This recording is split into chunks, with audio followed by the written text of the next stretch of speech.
mise en œuvre du budget, c'est-à-dire l'acte de prévision, l'autorisation financière pour l'exercice à venir.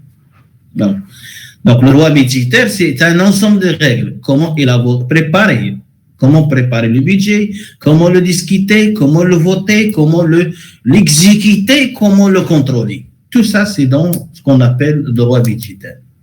Et au niveau de l'introduction, lorsqu'on a parlé de certains objectifs des cours, on a dit que parmi les objectifs, il faut maîtriser les principes du droit budgétaire. Parce que je ne peux pas contrôler le budget si je ne connais même pas les principes. Et la même chose au niveau de la comptabilité générale. Pour tenir la comptabilité générale, vous avez déjà étudié les principes de la comptabilité générale. Donc, ça, c'est ce qu'on appelle les différentes branches des finances publiques. S'il vous plaît, au niveau de la réponse à des questions, il faut faire beaucoup attention à ce qu'on vous demande. Répondez parce que si l'examen est 1 heure, donc il est 1 heure. Répondez à la question, rien qu'à la question. Si on vous demande quelles sont les branches des finances publiques, quelles sont les branches des finances publiques? C'est-à-dire ici, on vous demande de citer les branches. Il faut se limiter à dire les branches des finances publiques sont le droit fiscal, le droit de la comptabilité publique et le droit budgétaire. Point à la ligne. Mais si on vous demande d'expliquer les branches des finances publiques, à ce niveau-là, vous devez les citer et vous devez les expliquer. Et expliquer, c'est-à-dire il faut faire comprendre. C'est-à-dire répondre à la question, qu'est-ce que finance publique? Mais il faut quelqu'un vous allez faire comprendre une personne en adoptant un style adapté au destinataire, à la personne qui demande qui a posé la question. Donc, au niveau des examens, pour gagner du temps, il faut répondre à la question, rien qu'à la question. Parfois, on vous demande, quelles sont les branches des finances publiques? Et expliquer l'une des branches. Dans ce cas, vous avez le choix. Je prends le droit fiscal, je l'explique, ou bien je prends, parce qu'on a dit, l'une des branches. Il faut respecter l'instruction. On n'a pas demandé les trois. Mais parfois, on vous demande expliquer le droit fiscal, qui fait partie des branches des finances publiques. Donc, je passe au chapitre 1, les composantes des finances publiques. Les composantes des finances publiques. Donc, il faut faire la distinction entre les branches et les composantes. Il ne faut pas les confondre. Lorsqu'on vous demande quelles sont les branches, il y en a 3. Droit fiscal, droit de la comptabilité publique et droit budgétaire. Mais lorsqu'on vous demande quelles sont les composantes des finances publiques, et on a 4.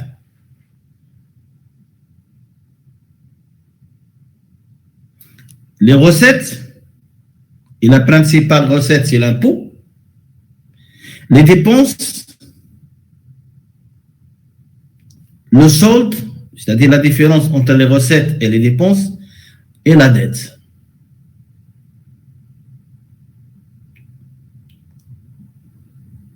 Dans n'importe quel organisme, même chez vous à la maison, vous avez des recettes, vous avez des dépenses, vous avez le solde et vous pouvez avoir des dettes. Si les recettes ne permettent pas les dépenses, on a un déficit qu'on va le combler par des dettes. Donc les composantes, le champ des finances publiques ne couvre pas uniquement le budget de l'État, mais l'ensemble des administrations publiques qui s'organisent en 4 secteurs. Donc, quand on dit finances publiques, on s'intéresse à l'adjectif public, c'est-à-dire on ne se limite pas uniquement au budget de l'État, c'est-à-dire l'administration centrale. Mais on s'intéresse à l'adjectif public, c'est-à-dire, qu'est-ce qu'il regroupe l'adjectif public? Donc, le champ, il s'organise en 4 secteurs. D'abord, l'État. Et on a vu que l'État, citoyen, territoire, autorité. Et il y a les organismes divers de l'administration centrale. Tout ça, on l'a déjà vu. Et il y a les collectivités territoriales. Et il y a les organisations, les administrations de la sécurité sociale. Donc, finances publiques, on doit étudier normalement le budget de l'État, à savoir les recettes, les dépenses et le solde et la dette si on a un déficit. Comment l'État se procure les recettes, comment les dépenses sont financées, comment l'État il peut absorber le déficit. La même chose pour les organismes divers de l'administration centrale. Je prends l'université Hassan II. Le ministère, donc l'université Hassan II, elle est sous la tutelle du ministère de l'enseignement supérieur. Donc l'administration centrale, elle est à Rabat. C'est ce qu'on appelle, c'est le ministère de l'enseignement supérieur, de la formation, de la recherche, ainsi de suite. Mais il y a les organismes divers. C'est-à-dire, vu que le Maroc il a opté pour la décentralisation avancée, on ne peut pas tout centraliser à Rabat. Donc, on commence à donner un pouvoir à l'université. Donc, l'université, pour travailler, il a besoin des recettes. Et effectuer des dépenses, il doit les financer. Il peut avoir il se peut que les recettes sont inférieures aux dépenses, il va avoir un déficit, et il peut aller pour combler ce déficit, contracter des dettes. La même chose pour la CNSS qui fait partie de l'administration de la sécurité sociale. La CNSS, elle a des recettes, elles sont composées principalement par les cotisations payées par les adhérents. La CNSS, elle a des charges à payer. La CNSS, elle peut avoir un déficit ou bien un excédent. Si c'est un déficit, il va chercher à le couvrir. Si c'est un excédent, il va chercher à le placer pour rectifier l'argent. Le champ des finances publiques est généralement défini à partir de 4 composantes.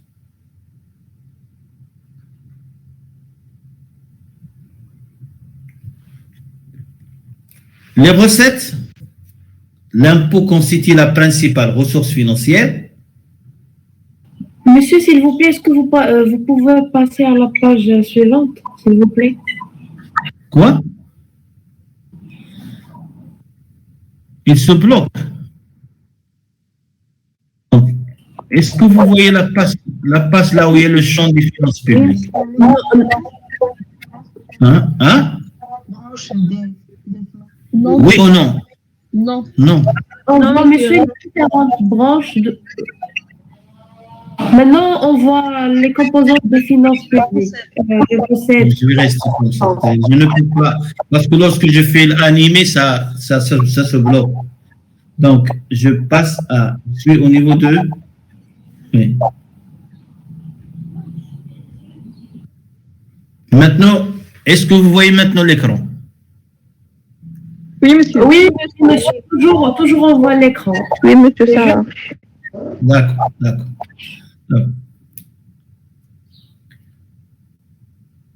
Donc, il y a les recettes, il y a les dépenses, et il y a le solde, c'est-à-dire la différence entre les recettes et les dépenses. On utilise de manière équivalente le terme déficit, c'est-à-dire lorsque la différence entre les dépenses et les recettes génère un solde négatif, on a un déficit. Et lorsque la différence entre les recettes et les dépenses génère un solde qui est positif, on a un excédent budgétaire.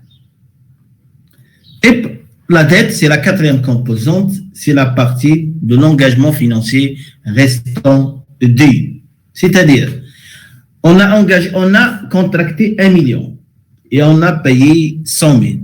Le restant dû, c'est 900. Donc, c'est la dette n'est pas égale à 1 million, égale le restant dû, parce qu'on a déjà payé.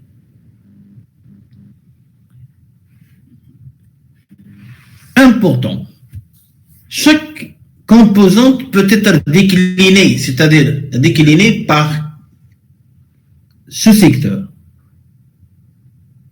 C'est-à-dire les recettes, que ce soit les recettes, les dépenses, que ce soit le déficit, c'est-à-dire le solde, ou bien on peut parler des dépenses de l'État. On peut parler des dépenses des organismes divers de l'administration centrale, comme on peut parler des dépenses de collectivités locales. On peut parler des dépenses des organismes de l'administration de sécurité sociale, ainsi de suite. Comme on parlait des recettes des collectivités locales, on peut vous poser une question. Quelles sont les recettes des collectivités locales? Quelles sont les recettes de l'État? Donc, il faut faire beaucoup attention. Quand on demande la question posée, déterminer les recettes publiques, il faut faire la somme des recettes des 4 secteurs. Mais quand on vous demande déterminer les recettes de l'État, c'est limité à l'administration centrale. Il faut écarter les autres composantes, les autres secteurs, à savoir, il ne faut pas intégrer les recettes des organismes divers de l'administration centrale, les recettes des collectivités locales, et il ne faut pas intégrer les recettes de l'administration de sécurité sociale. Par exemple, impôts, recettes publiques, on vous demande recettes publiques, il faut dans ce cas faire la somme, recettes de l'État, plus recettes des organismes divers de l'administration centrale, plus les recettes des collectivités territoriales, plus les recettes de l'administration de la sécurité sociale. Ça, c'est parce qu'on a demandé déterminer le montant des recettes publiques. C'est les 4 secteurs, les recettes des 4 secteurs. Donc, il faut faire beaucoup attention. Quand on demande dépenses publiques, c'est la somme des 4 dépenses. Quand on demande des dépenses de l'État, il faut se limiter aux dépenses de l'État.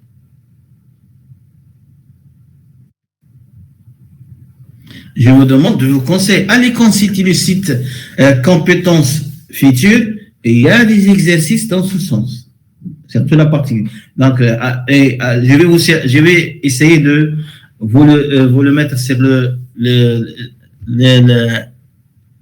site de l'université. Comme ça, vous pouvez le consulter directement. Important. Les composantes des finances publiques, c'est-à-dire recettes, dépenses, soldes et dettes, peuvent être exprimées en dirhams. C'est-à-dire, on va dire que les recettes de l'État égale à 1 million de dirhams. Ça, c'est exprimé en dirhams. Comme on peut l'exprimer en pourcentage des produits bruts. C'est-à-dire, si le produit brut égale à 2 millions, si le recette de l'État égale à 1 million, donc on va prendre 1 million sur 2 millions multiplié par 100. Cela signifie qu'on va dire que le recette de l'État représente 50% des produits intérieurs bruts.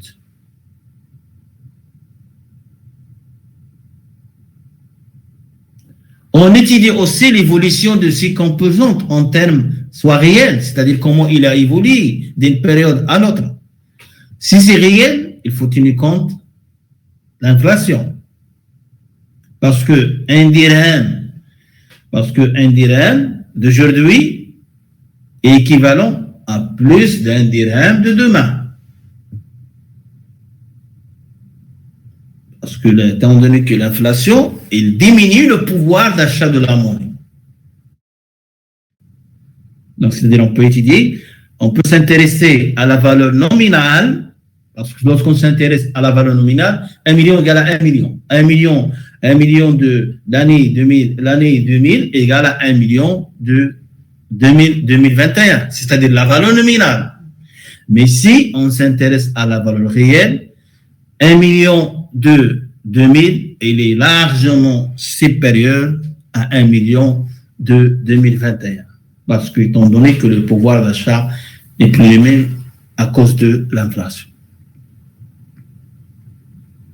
Donc, si on vous demande d'exprimer les 4 composantes en dirhams, vous allez déterminer uniquement la valeur. Combien on a de recettes, combien on a de dépenses, combien on dirhams on a de solde, combien on a la dette. Mais si on vous demande d'exprimer en pourcentage des produits intérieurs bruts, dans ce cas, il faut prendre Chaque composante, vous la divisez par le produit intérieur brut, multiplié par 100 pour avoir le pourcentage.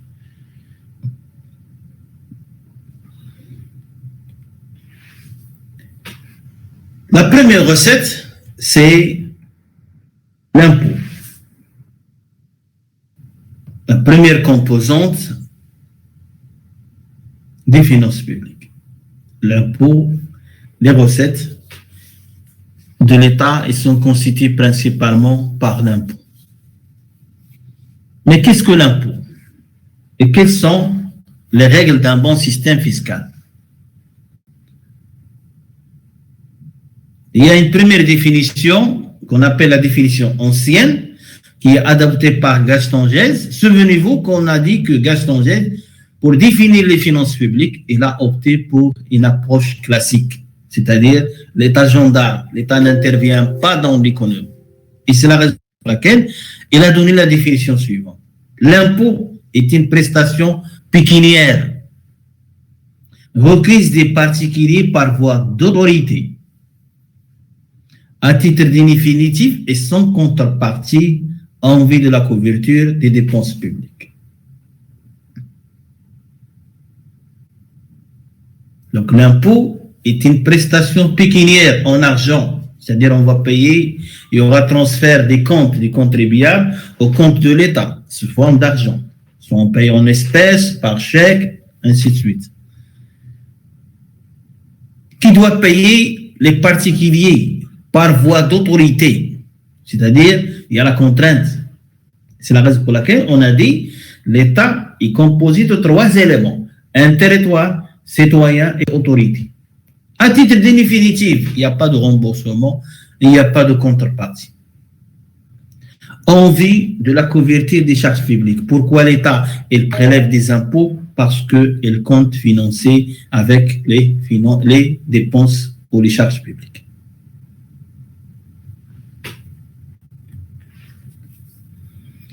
La définition donnée par Gaston Gèze indique le paiement, le caractère obligatoire. Donc le paiement et le caractère obligatoire. Le paiement de l'impôt, il est obligatoire. Pourquoi on doit payer l'impôt? Parce que déjà au niveau de la Constitution, tout Marocain, femme et homme, il doit contribuer, femmes et hommes, personnes physiques, morales, ainsi de suite, il doit contribuer à la couverture des charges publiques, chacun en fonction de ses facultés contributives. Il y a un texte au niveau de la Constitution. Donc nous sommes obligés de supporter l'impôt, mais chacun en fonction de son revenu.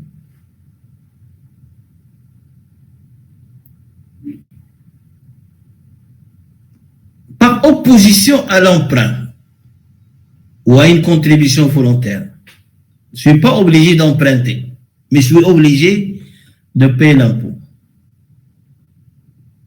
Donc la différence entre emprunt et l'impôt. Parfois on pose cette question, quelle est la différence? Donc si je suis obligé de payer l'impôt, je ne suis pas obligé d'emprunter ou de payer une contribution volontaire.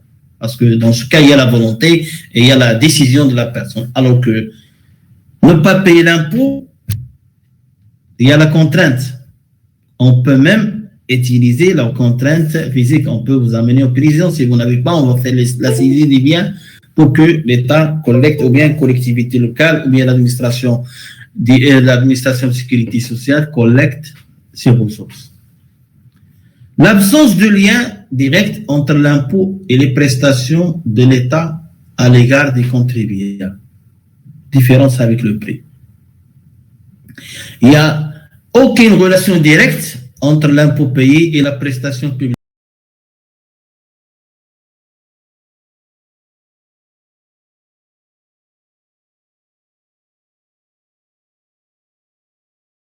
Non payer aucun impôt. Le service public est pour l'ensemble. Il n'y a pas de contrepartie directe entre l'impôt payé et le service ou la prestation consommée publique. Le caractère définitif de l'impôt, ici également, différence fondamentale avec l'emprunt, qui est remboursable. Et ici, il y a une exception. Si un contribuable il a payé un impôt qu'il n'aurait pas dû payer. Dans ce cas, il va demander le remboursement. Si l'administration fiscale, après vérification, elle constate qu'il y a une erreur, dans ce cas, elle rembourse le contribuable, et ce remboursement, c'est ce qu'on appelle le dégrèvement fiscal. Le dégrèvement fiscal, c'est un remboursement d'impôts payés par erreur. Mais généralement, l'impôt, il est payé définitivement. Il n'est pas remboursable. Contrairement à l'emprunt, normalement, quand je contracte un emprunt, je dois le rembourser.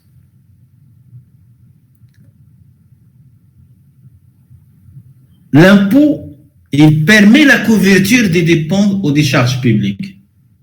Ça, c'est les points qui sont indiqués au niveau de Gaston Gesse. Je te rappelle que Gaston Gesse, pour définir les finances publiques, il a opté pour l'approche classique. L'État gendarme, l'État n'intervient pas dans l'économie, c'est-à-dire la seule justification de la collecte des impôts selon Gaston Gesse, comment on justifie, c'est la couverture, la contribution à la couverture des charges publiques. Donc, c'est pour des points de vue, pour monsieur le professeur Gaston Gesse, pour lui, l'impôt, si le contribuable paye l'impôt, c'est parce qu'il compte pour contribuer à la couverture des charges publiques. Donc, l'État n'intervient pas dans l'économie. L'impôt est une prestation pécuniaire. Il s'agit d'un prélèvement en argent, ce qui signifie la distinction de la réquisition des personnes et des biens. On ne touche pas la personne, on ne touche pas les biens. Donc, il faut payer en argent. Il existe en effet jadis des impôts en nature. Avant, c'est les impôts en nature. Avant, on paye l'impôt sous forme de travail gratuitement dans les champs de l'État, ainsi de suite, pour le compte de l'État, ainsi de suite. Mais, actuellement, l'impôt, il est payé soit en espèces, soit par chèque. Pourquoi? Parce que l'impôt en nature est injuste, incommode, et l'impôt, il est injuste. Et c'est la raison pour laquelle il est pratiquement abandonné dans tous les États modernes.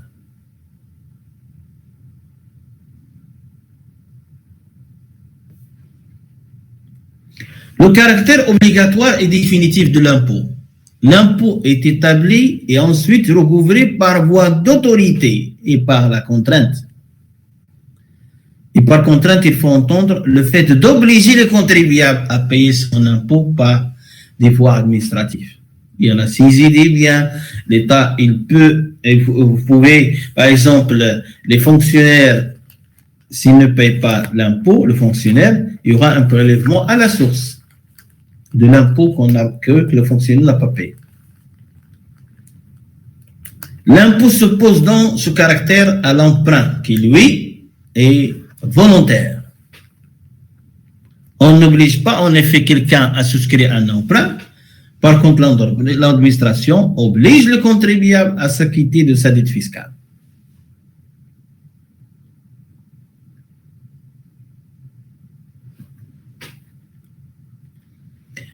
La notion de charge publique. Dans l'État libéral, les charges publiques signifient les dépenses de l'État engagées pour assurer le fonctionnement de son administration et des services de sécurité. L'armée, la police, la justice, les affaires étrangères. C'est ça le sens de la dépense, les charges publiques, telles qu'elles sont considérées par Gaston Gesse. Parce que pour lui, l'État ne doit pas intervenir dans la vie économique et sociale. Donc l'État, c'est un État gendarme et il doit assurer la sécurité par le recrutement de l'armée, de la police, par la justice, par les affaires étrangères, ainsi de suite. Mais l'actualité, même la situation de Covid, il a montré qu'on a besoin de l'intervention de l'État. Et c'est la raison pour laquelle la définition qui a été donnée par Gazondez elle est dépassée. L'État, il a besoin de l'argent, aussi bien pour financer la sécurité, mais l'État, il a besoin aussi de l'argent pour intervenir au niveau de la vie économique et sociale. Et comme vous l'avez constaté, l'État, il a commencé à donner des aides, ainsi de suite, ainsi de suite. C'est la raison pour laquelle la définition utilisée par Gaston Gèze, elle est incomplète, en tout cas inadaptée à l'État moderne qui, lui, intervient dans le domaine économique et social. Parce que le marché, il a montré ses limites. Parce que la situation Covid, elle a montré qu'il existe des criminels de la crise. Et c'est la raison pour laquelle l'État, il a pris une position d'intervenir dans certains domaines tels que, comme vous l'avez constaté, la vaccination, les bavettes, ainsi de suite.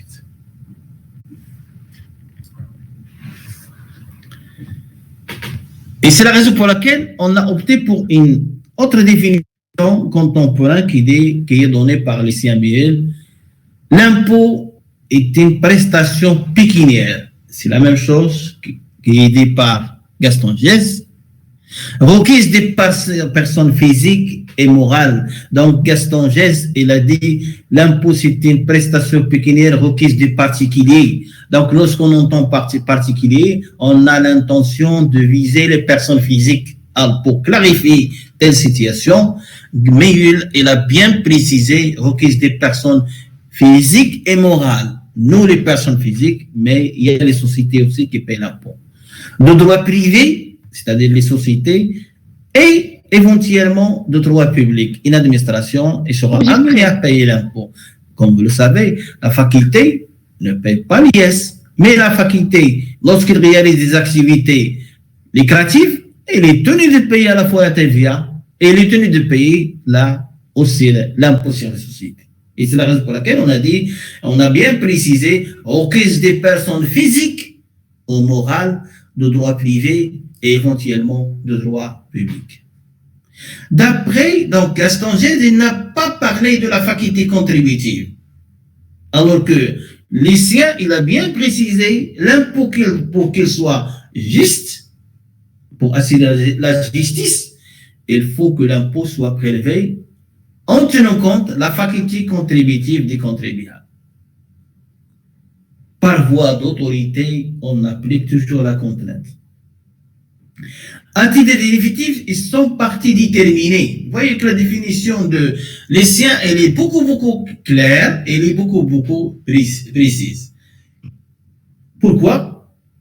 On prélève l'impôt en vue de la couverture des charges publiques de l'État et des autres collectivités territoriales ou de l'intervention de la puissance publique. Donc, mais les siens, il a ajouté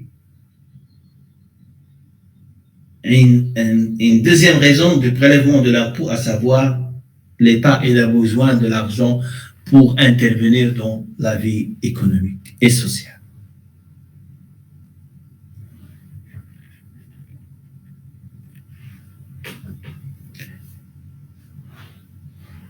Donc tout ça, c'est qu'on vient de voir, c'est la définition de l'impôt.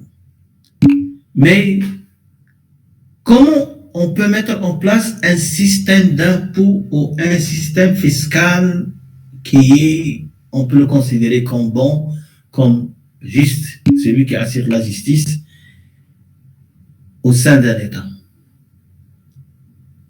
Et c'est la raison pour laquelle nous serons amenés à étudier les maximes, les maximes sont les règles d'un bon système fiscal selon Adam Smith.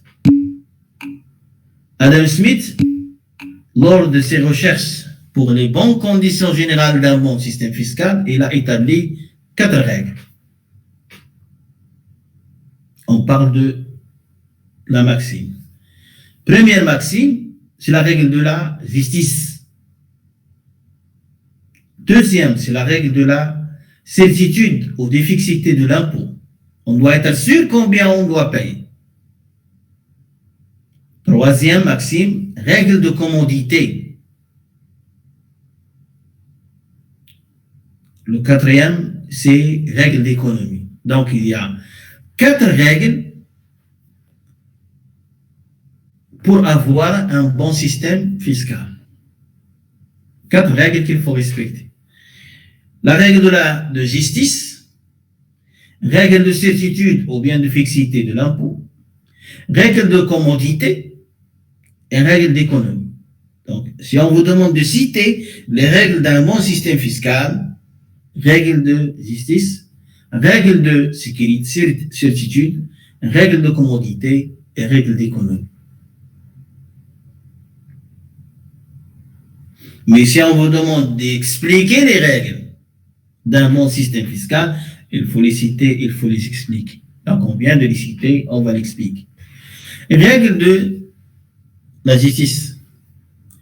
Les sujets de chaque État doivent contribuer aux dépenses du gouvernement autant que possible en raison de leurs facultés respectives, c'est-à-dire en proportion des revenus dont ils jouissent sous la protection de l'État. Ce qui est exprimé par le lycéen BU lorsqu'il dit en fonction des facultés contributives. Chacun, il paye l'impôt, on tient compte le revenu, on tient compte la richesse. La dépense du gouvernement est à l'égard des individus d'une même nation, comme les frais de régie sont à l'égard des propriétaires d'un grand domaine, qui sont obligés tous de contribuer à ces frais en proportion de l'intérêt qu'ils ont respectivement dans ce domaine. Ça, c'est un exemple. Vous avez un terrain. 2000 hectares. 2000 hectares. Vous devez payer plus qu'une personne qui a un terrain de 2 hectares. C'est ça la contribution, c'est ça la justice. Celui qui a un grand revenu, il doit supporter un grand impôt. Celui qui n'a pas de revenu ne paye pas d'impôt. Et c'est la réalité. C'est la raison pour laquelle on trouve des salaires qui sont exonérés, des salaires qui sont fortement taxés. La règle de l'incertitude, la taxe ou la proportion d'impôt que chaque individu est tenu de payer doit être certain et non arbitraire. Comme vous l'avez constaté, le taux de TVA pour le transport des marchandises est 14%. À l'avance, la personne, s'il paye une facture de 1000 dirhams, et c'est très bien qu'il va se porter 14% de TVA, cela signifie qu'il doit payer 1140 dirhams, toutes taxes comprises, TVA comprise. L'époque et le mode, la quantité de paiement, tout doit être clair, précis, tant pour le contribuable que pour l'administration.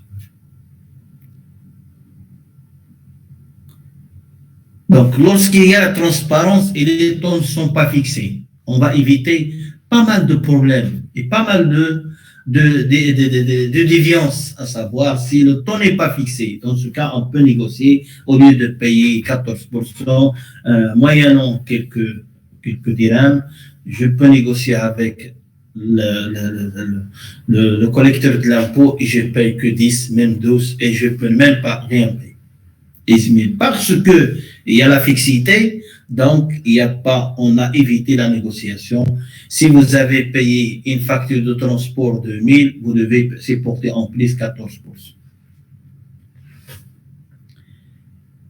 Troisième règle, c'est la règle de commodité. Tout impôt doit être perçu à l'époque et selon le mode que l'on peut présumer les plus convenables pour le contribuable. C'est-à-dire, tant que j'ai rien encaissé, je ne vais rien payer.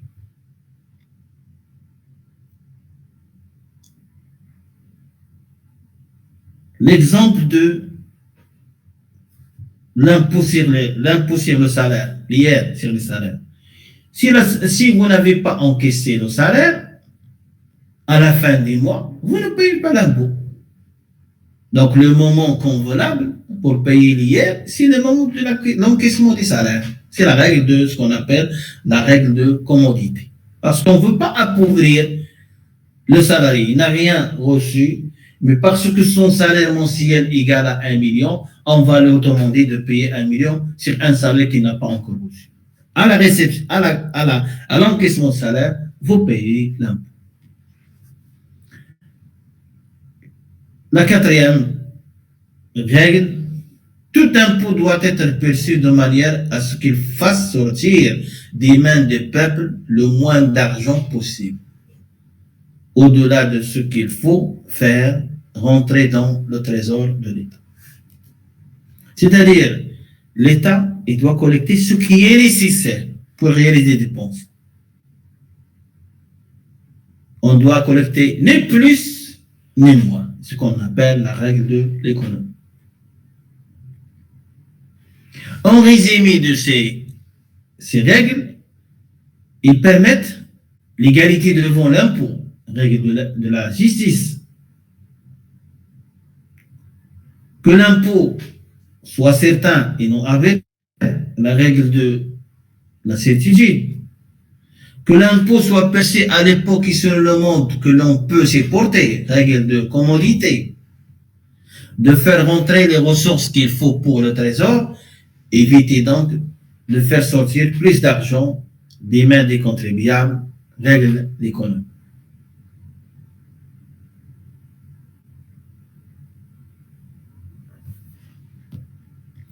Important.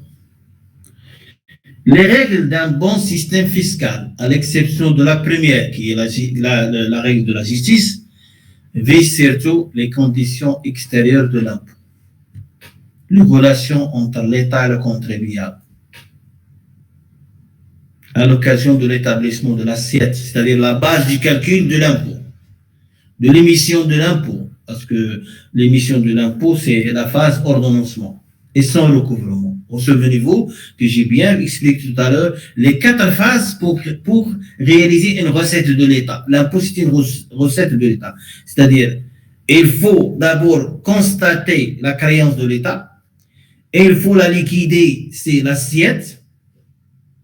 Il faut ordonner, c'est l'émission de l'impôt. Vous recevez le rôle qui vous invite pour payer l'impôt, l'État, et d'arriva. Et le recouvrement, c'est la dernière phase, c'est la phase de recouvrement, ou bien la phase perception, c'est la classe comptable.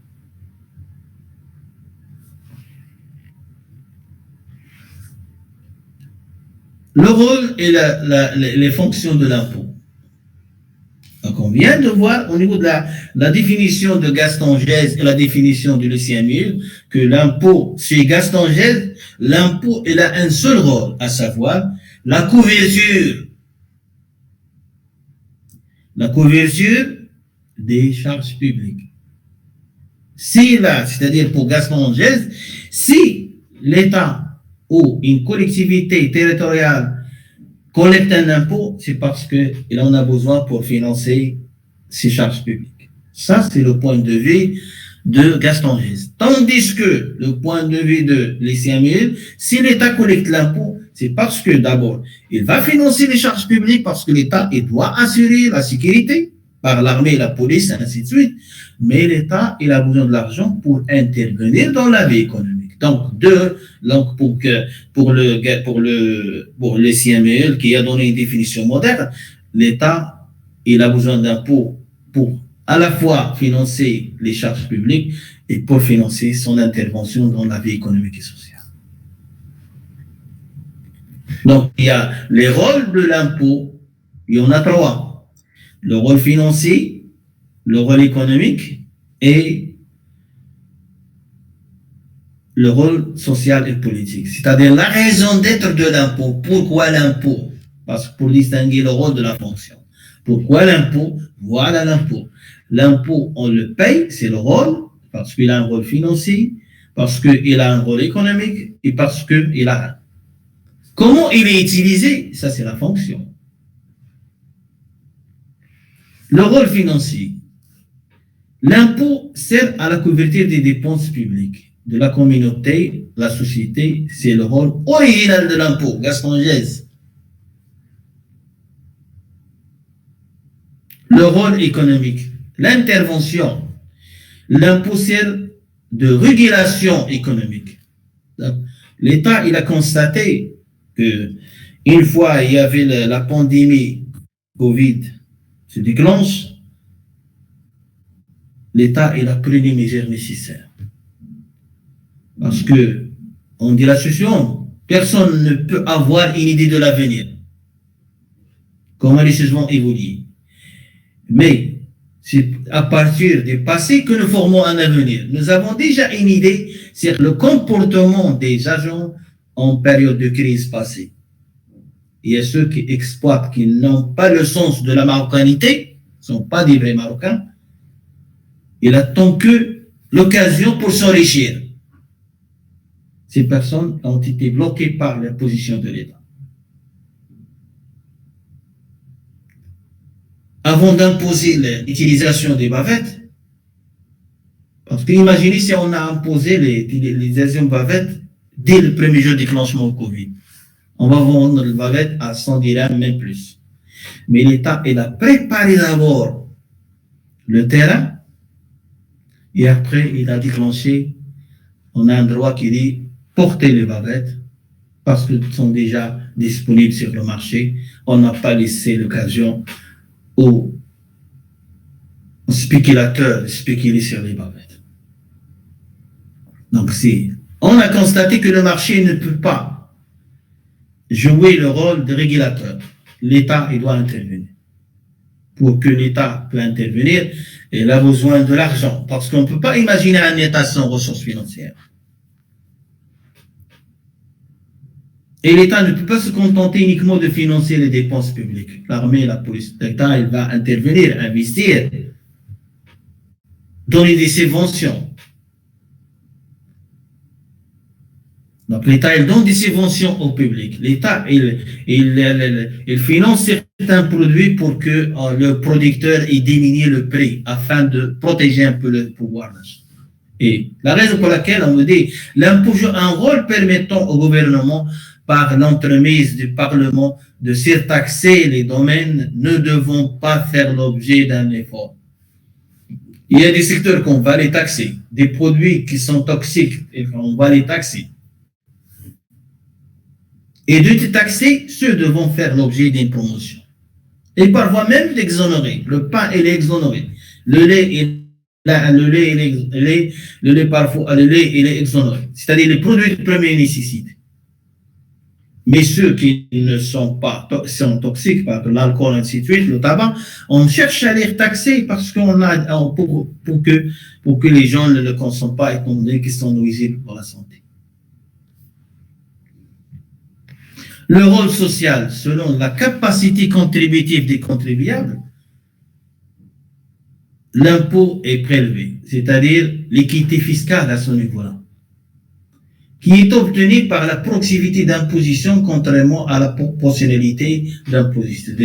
Plus le revenu augmente, plus on va taxer. On va dire, on va payer 50%. Vous payez 60%. C'est proportionnel dans ce cas.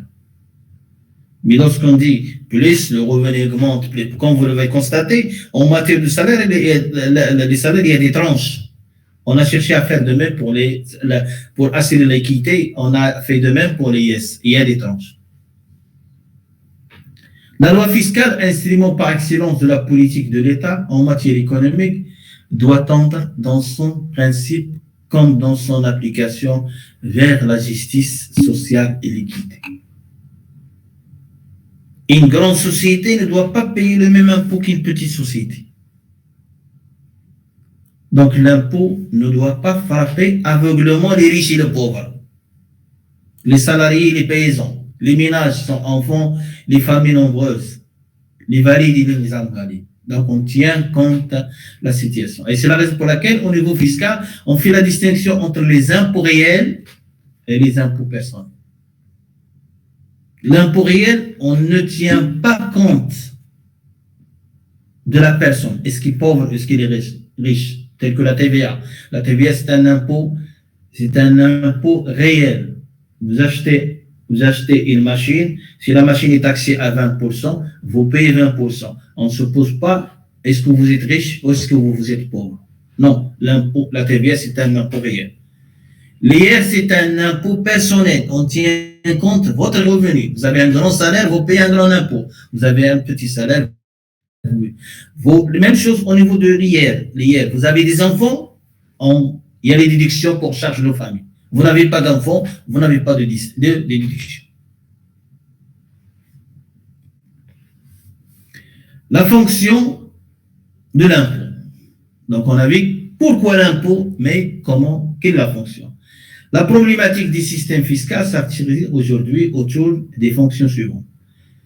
La fonction financière, la fonction sociale et de redistribution, la fonction économique de régulation ou bien de régulation économique.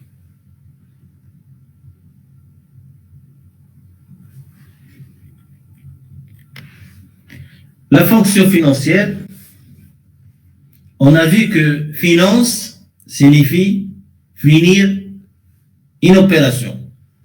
On paye son prix. Comme on a dit, fini, c'est le terme. Mettre fin à une opération. Donc, pour ce faire, on doit se procurer l'argent nécessaire. Si on n'a pas d'argent, on ne peut pas réaliser des opérations. Et c'est la raison pour laquelle on dit la fonction financière consiste à procurer, si l'impôt, il est là, c'est pour procurer l'argent à l'État, aux collectivités locales, ou bien territoriales, je préfère, parce que sinon le texte n'est pas territorial, afin de leur permettre de financer les actions qui leur sont dévolues. La fonction financière de l'impôt fait la seule à exister autrefois, puisque dans l'État libéral, l'impôt avait pour seule finalité de financer les dépenses de l'État, liées à la sécurité, à la justice, la défense, aux affaires étrangères. Mais cette fonction, elle demeure valable encore de nos jours, mais avec le changement de la nature de l'État qui est devenu un État interventionniste, l'impôt a donc une fonction économique, une fonction sociale assez importante. On ne se limite plus à la partie financière.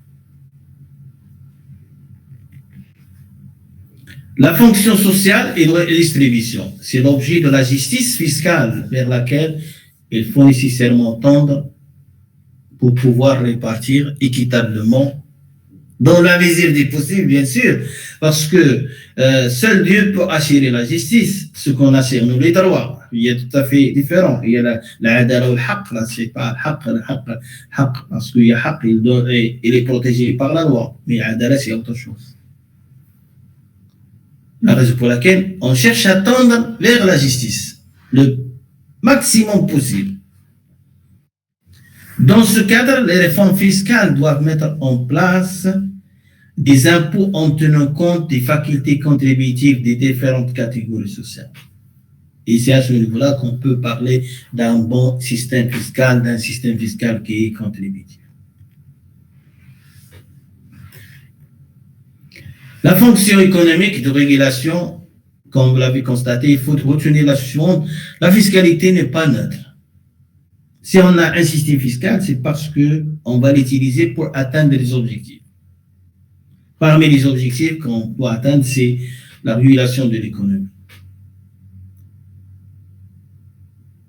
La fiscalité doit avoir un certain rôle à jouer dans l'orientation des activités économiques, de la consommation, en prélevant soit l'impôt direct, soit l'impôt indirect. La fiscalité doit en tout cas parvenir à une meilleure maîtrise des revenus, notamment salariés. Donc, la fiscalité, je répète, n'est pas neutre. C'est un élément aussi pour faire la protection des produits de la production nationale. Mais il faut faire attention, actuellement, la mondialisation, la libéralisation, ainsi de suite, ça aussi c'est un élément qu'il faut prendre en considération.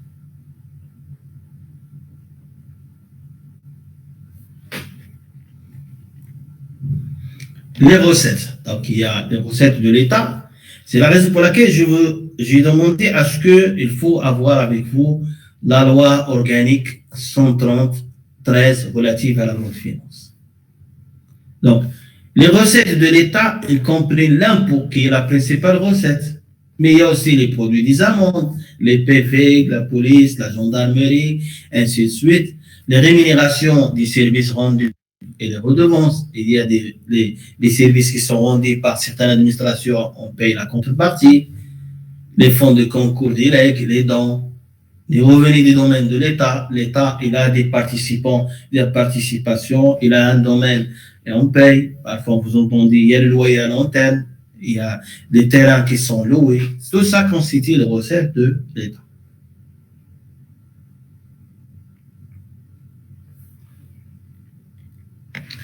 Les recettes des administrations locales, selon la loi, il y a la loi 4706 relative à la fiscalité des collectivités locales.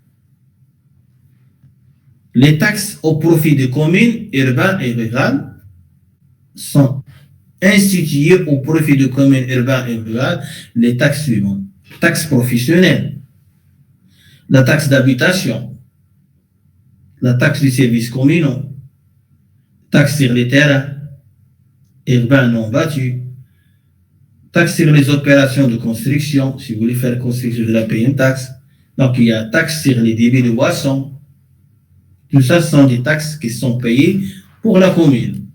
Donc, il faut distinguer entre la fiscalité de l'État. Les impôts qu'on paye pour le compte de l'État, ils sont réglementés organisés par le Code général des impôts. Qu'est-ce qu'on trouve? On trouve l'IS, la TVA, l'IR, le droit d'enregistrement et le droit de timbre. Ça, c'est la fiscalité qu'on paye à l'État. Bien sûr, il y a le droit de douane et les impôts indirects. Donc, il y a une liste d'impôts. Il y a les taxes au profit des préfectures provinces. Donc, parce que territoriales, les localités territoriales, on a les communes, on a les préfectures de province et on a la région. Donc, pour chaque groupe, il y a des ressources qui lui sont propres.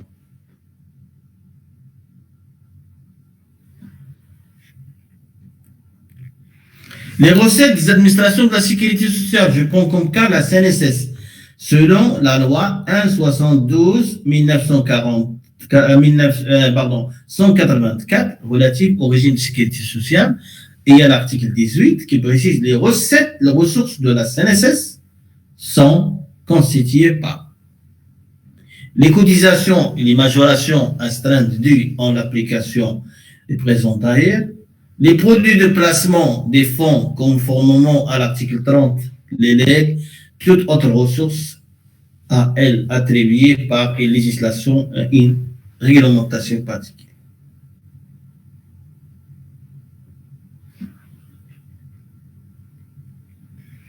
Les dépenses, c'est la deuxième composante.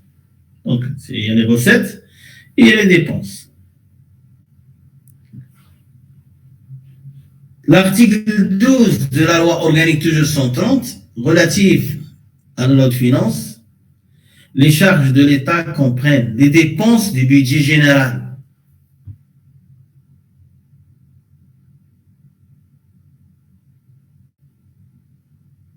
les dépenses du budget des services de l'État gérés d'une manière autonome.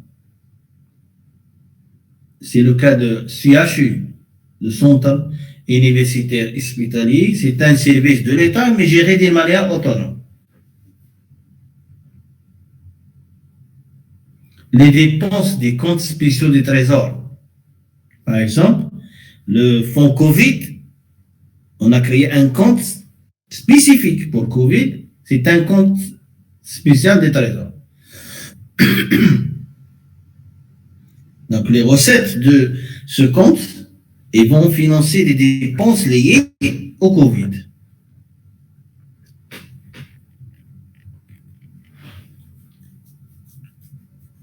L'article 21 de la loi 130-13 constitue des services de l'État gérés de manière autonome, les services de l'État non dotés de la personnalité morale. Ils n'ont pas de personnalité morale. À CHU, On ne connaît même pas ce qu'il existe ou ce qui n'existe pas. Dans certaines dépenses non imputées sur les crédits du budget général.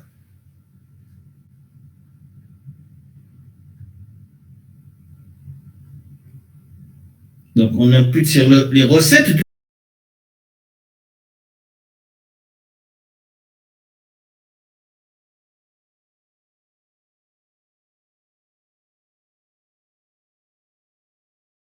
Si vous consultez CHU, vous payez la consultation. Donc, les recettes CHU permet de financer les dépenses CHU. L'activité de ces services tend essentiellement à produire des biens et à rendre des services donnant lieu à rémunération.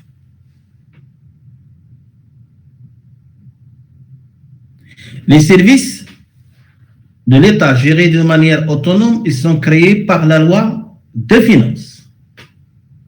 Cette loi prévoit les recettes de ces services, fixe le montant maximum des dépenses qui peuvent être imputées sur le budget des services.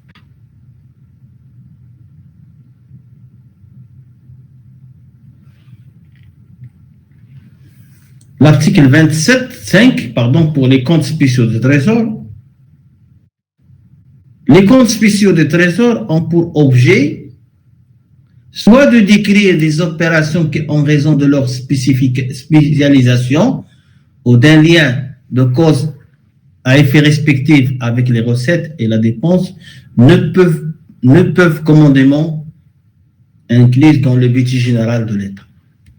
Donc, on a le budget général général, mais toutes les opérations de Covid, ils sont comptabilisées dans le compte Covid. Et c'est un compte spécial des trésors. Il y a les recettes de Covid et il y a les dépenses de Covid. On ne l'intègre pas dans le budget général. Soit de décrire des opérations en conservant leur spécificité, en assurant leur continuité d'une année à l'autre. Donc on a le Covid en 2020, on a encore le Covid en 2021. Toutes les opérations vont continuer dans le même compte. Soit de garder une trace sans distinction d'année budgétaire d'autorisation, d'opérations qui se poursuivent pendant plus d'une année. Toutes les opérations de Covid, 2020, 2019, toutes les opérations vont continuer, on va continuer à financer à partir de ce même compte. On va l'intégrer dans ce compte. Les opérations comptables sont liées à l'application d'une législation, d'une réglementation, d'une obligation contractuelle précédant la création des comptes.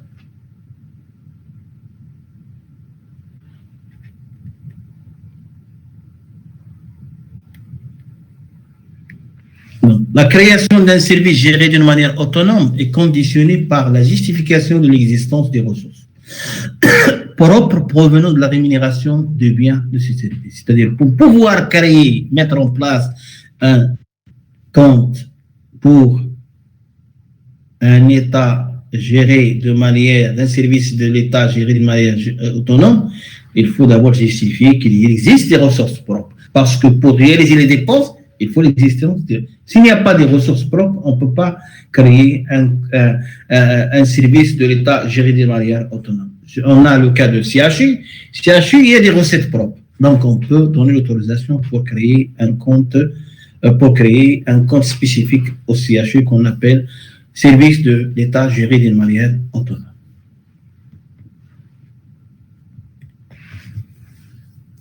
Les dépenses du budget, quelles sont les dépenses du budget général? Il y a l'article 13 qui précise que le budget général comporte deux parties.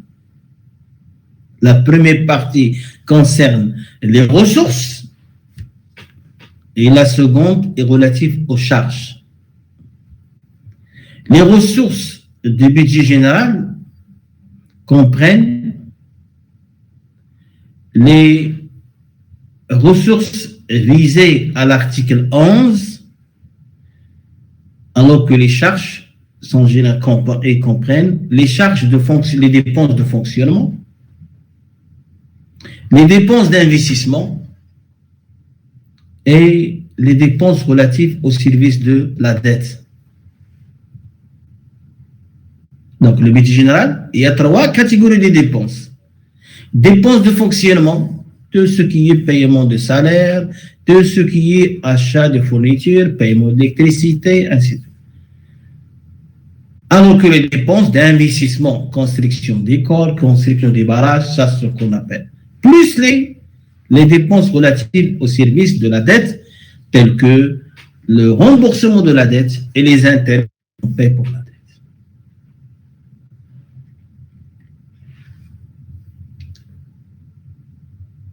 Dépenses, toujours, de fonctionnement, ils comprennent, vous avez le détail, les dotations des pouvoirs publics, les dotations des pouvoirs publics, c'est-à-dire, par exemple, la FAC, on lui donne une dotation, on donne une dotation à la cité, etc. Les dépenses de personnel, des matériels, tout ça, c'est les dépenses relatives aux charges communes, ainsi de suite.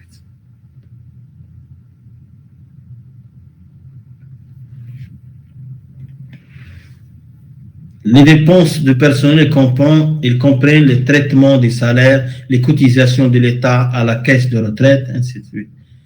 Les crédits ouverts au titre des dépenses de fonctionnement sont annuels, c'est-à-dire, on va les voir par la suite, que crédit ouvert, autorisation, et crédit ouvert, on est autorisé de payer annuellement 1 million de salaires. C'est ce qu'on appelle crédit ouvert. C'est-à-dire, on doit dépenser à hauteur de 1 million de salaires pour le fonctionnement. Il est annuel. C'est-à-dire, si vous n'avez pas dépensé 1 million, le reste non dépensé, il est annulé. C'est ce qu'on appelle, il est annuel, relatif à l'année. Les dépenses de fonctionnement des budgets ne peuvent faire l'objet d'autorisation d'engagement par anticipation. On ne peut pas vous autoriser à faire des dépenses en 2022 à l'avance. C'est-à-dire vous commencez à payer à l'avance par anticipation du salaire 2022. Il faut attendre l'autorisation concernant 2022.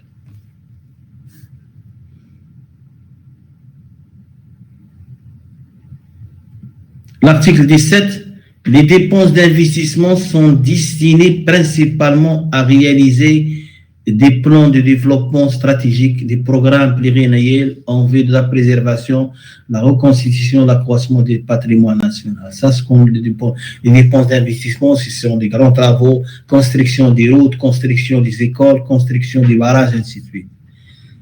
Ils ne peuvent comprendre des dépenses personnelles. Ça, parce que le personnel, c'est ce qu'on appelle le fonctionnement, afférent au fonctionnement du service public.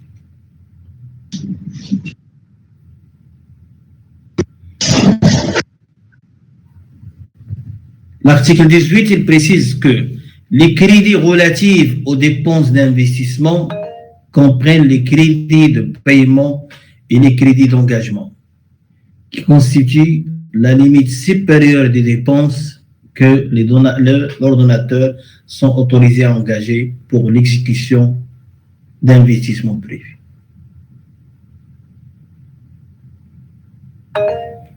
C'est-à-dire qu'en matière de dépenses d'investissement, on doit distinguer tout ce qui est crédit de paiement et crédit d'engagement. Je crois que j'arrête à ce niveau. Monsieur, s'il vous plaît, une question? Oui, allez-y, mademoiselle. Est-ce qu'il faut obligatoirement connaître et mémoriser les composantes de chaque article ou non? S'il vous plaît, j'ai dit, mademoiselle, la loi, elle est autorisée.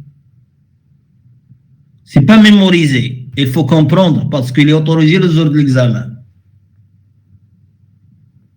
La loi, il faut télécharger la loi 130-13. Monsieur, oui, il faut le télécharger. Est-ce qu'on va la prendre? Il faut l'avoir avec l'original, mais il ne faut rien ajouter. Et on ne cherche pas, on ne vous demande pas de mémoriser, cherchez à bien comprendre. Parce que le document, la loi, je ne passe pas le cours. La loi, il est autorisé. Il faut l'avoir, vous pouvez l'avoir avec vous, consulter, pas de problème. Mais il ne faut rien rajouter entre les lignes. S'il y a quelque chose sur la loi, cela signifie que c'est cas de fraude. Mais la loi originale, pas de problème. Sans rajout, ni rien du tout, il est autorisé. Donc, est-ce que vous avez d'autres questions avant de clôturer la séance? Donc, je vous remercie. À la séance prochaine, Inch'Allah. Donc, s'il vous plaît, vous l'avez constaté, j'ai envoyé un test portant sur l'introduction. Toutes les réponses à ces questions sont dans le cours. Cherchez à repérer les réponses. Ça c'est comment on a élaboré. Vous avez dit que ce document était élaboré à partir de parfois une phrase, parfois un paragraphe. Au niveau du cours, on a posé des questions. C'est-à-dire pour pouvoir réviser, au lieu d'aller lire le cours, commencez par faire le test et repérer les réponses à chaque question posée au niveau du texte. Comme ça, vous pouvez à la fois comprendre le cours et à la fois vous pouvez répondre à des questions. Et par la suite, je vais vous envoyer comment répondre à une question à développement, ainsi de suite. Je vous envoie chaque fois, je termine un cours, on va vous envoyer un test à faire. Allez, bon courage. Et je tiens à vous rappeler que l'examen porte sur les questions qu'on a faites. À partir de ce document, moi, je donne des questions au niveau de l'examen.